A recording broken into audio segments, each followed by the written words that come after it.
Hi everyone, my name is Courtney and welcome back to my channel. And today I'm going to be going through some of the historical fiction books that I have read that are queer. So hopefully you can find some new picks and hopefully you can recommend some new picks to me, because when I was compiling everything I was definitely noticing a pattern which we will discuss. But without further ado, let's go over all the historical fiction books that I have read. And this is with the caveat saying that I am not including any historical fantasy picks. So a Marvelous Light, She Who Became the Sun, anything that has a fantasy element I kept out of this video just because it was becoming a little bit iffy if things should be included or not. So I was like, hey, we'll just keep the fantasy elements out. So that being said, let's just go over the ones that we know are here. We know that I've read them because everybody's read them and talks about them. Here they are. I guess this is mythology, fantasy-ish, but it's technically categorized in fiction. But we have The Song of Achilles by Madeline Miller and The Seven Husbands of Evelyn Hugo by Taylor Jenkins Reid. If you ask a random person on the street to recommend you two queer books, it's going to be these two, and then it's going to be Red, White, and Royal Blue. So yeah, these are here.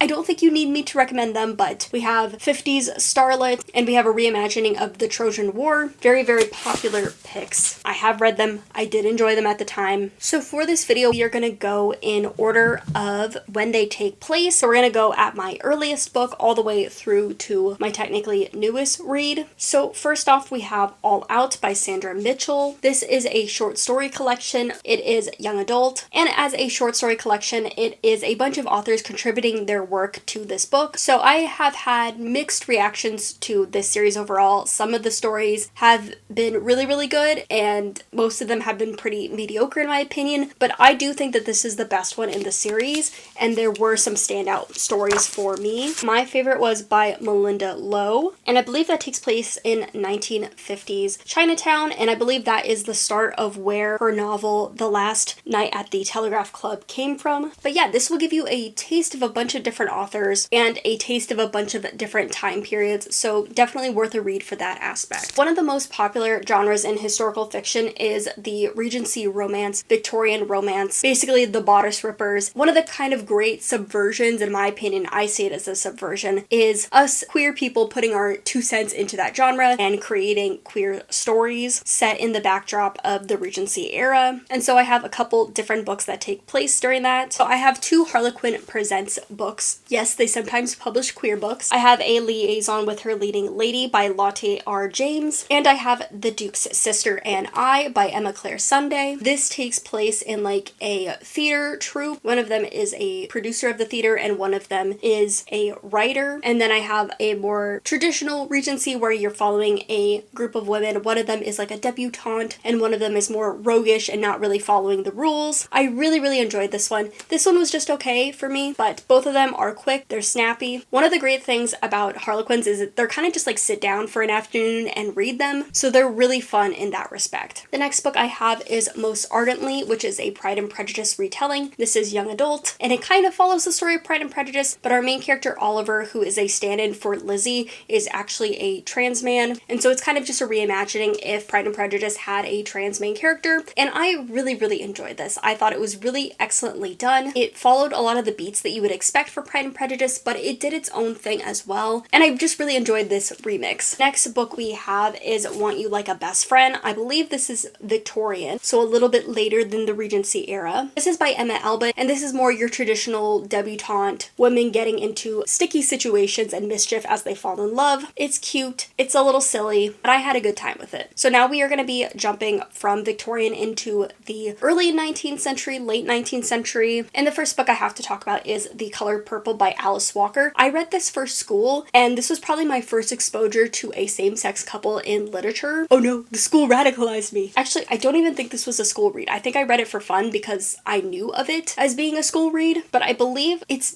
been a while. I think this takes place in Jim Crow South, and I remember it being so emotionally powerful, but this is definitely something that I personally need to reread on. Like I said, I haven't read it in a long time, so I do want to go back and reread this at some point. I do remember I did like it at the time. So in a similar vein of needing a reread, I have Trumpet by Jackie Kay. I've never ever heard anybody talk about this book, but I read it for my first or second year of college, and it's basically about this famous jazz musician guy that dies, and when he dies it is found out that he was actually a trans man, and so maybe it's not talked about because it's very triggering. Again, like The Color Purple, this was kind of like one of my first exposures to having a trans character in literature, and I was from the suburbs. I was very naive, and so I'd never seen them in literature before and did not know anybody personally that was trans yet. I just remember it being so eye-opening to me and just so evocative and powerful in that. But this definitely deserves a reread because I don't know if it holds up, and considering I've never heard anybody talk about it, that's kind of like where I'm thinking. If anybody else has read this, I would love to discuss it. The next book I have is Last Night at the Telegraph Club by Melinda Lowe. This is definitely one I would recommend. This takes place in the 1950s in Chinatown and San Francisco, and it's following a woman as she comes into herself. It's a coming of age story and just kind of her discovering the queer bar scene. This is a setting I want more books to be set at. I'm just so in love with everything about this book. Just a perfect coming of age story. When I was looking up queer historical fictions, 2 books came up that I was very surprised at, and that's going to be Aristotle and Dante Discover the Universe by Benjamin Ari Sands, and then we have The Miseducation of Cameron Post by Emily Ann Damford. I guess that these take place in the 90s, 80s. They definitely take place in an era before a cell phone, but because I grew up in the 90s and 2000s, I didn't when I read them consider them historical fiction, but I guess they are, which is kind of scary.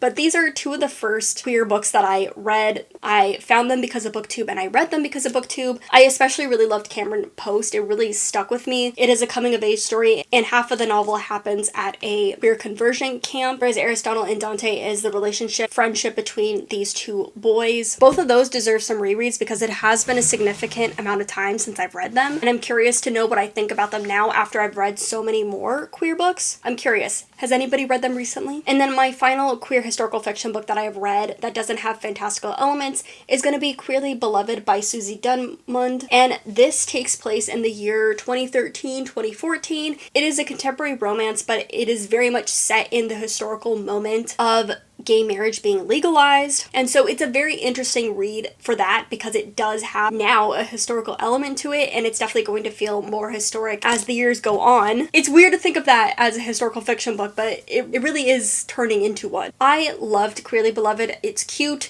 it's messy. Our main character loses her job at a bakery because she is queer and she gets outed. It's her making this like wedding business where she is basically a bridesmaid for hire, and it's chaotic, but it's so fun. So yeah, those are all the queer historical books that I have read. Like I said, because Regency and Victorian stuff is so popular, there's also been a lot of books in that genre. And the biggest thing for me as a reader, what I'm looking for, so like look, I love Regency, I have so many on my list, but I am looking for queer historical books that are set in different time periods and in different places. A lot of these books were white. A lot of the books I was looking up for suggestions were white. And what I've noticed is that if you're getting a historical fiction book that is set in Asia or Africa, a lot of them, not all of them, but a lot of them are fantasy picks. So that's definitely something that I'm thinking about, that I'm going to be looking into when I'm looking for picks. And the other thing is that I love my Regency, but I want more time periods. I want more antiquity. I want stuff in ancient times. I want medieval. I really want some good queer medieval books. I just want more eras, especially like, I know it feels weird, but like 1950s and like before. I want 1930s, I want 1920s. I want more queer books set in those time periods because like the queer bar scene is just so interesting. More about the Stonewall riots, more about the AIDS crisis. Those are the books that I'm really interested in finding. So now let's discuss some of the books on my TBR. So the first book I have is A Lady for a Duke, which is another Regency. It is by Alexis Hall, and it deals with a person that transitioned and like changed their name and is entering back into society as a woman, and she is falling in love with her old best friend. So that is an immediate read for me just because I do own it and I really enjoy Alexis Hall's work, so I'm really intrigued by it. Along with Regency and Victorian, I really want to read A Lady's Guide to Celestial Mechanics. I believe her name's Olivia Wade. She has a lot of historical fiction picks. Another very popular author in the historical Regency era time period is Cat Sebastian, and they also have a couple other in some later time periods as well. well, but both of those authors are ones that I'm interested in, but particularly the Lady's Guide to Celestial Mechanics I'm really interested in because I've heard so many good things about it. For some very famous authors, I was looking at James Baldwin and Sarah Waters. James Baldwin, I think, was writing contemporary fiction in his time, but is now since turned into historical fiction. But particularly Giovanni's Room has interested me because of its historical importance. But again, James Baldwin is considered like a modern classic author now, so I'm really interested in looking at his work. And then Sarah Waters writes a lot of lesbian fiction. I believe most, if not all, are historical. I know that there's some that are in like 1920s, 1930s, some in earlier eras, so I really want to get into her work and start reading her stuff. And then for my modern pick, one of the books that I found that I'm really interested in reading is Like a Love Story. This is set in 1989 during the AIDS crisis, and again, it's an era I'm really interested in, so I really want to read this book. I don't want to say that this is a genre that is underexplored or underpublished because it is out there, but I definitely need to do more work to find it. There's nothing like a good romance that's set in a different time period. There's nothing better than a coming of age story that's set in the past for me. So this is definitely a genre I want to explore more. But thank you so much for kind of coming with me through my shelves and kind of through these talking points. If you have any suggestions, I would love to know. But if I recommended something that piques your interest, let me know. But thank you so much for watching. Every subscribe, like, comment is always appreciated, and happy watching.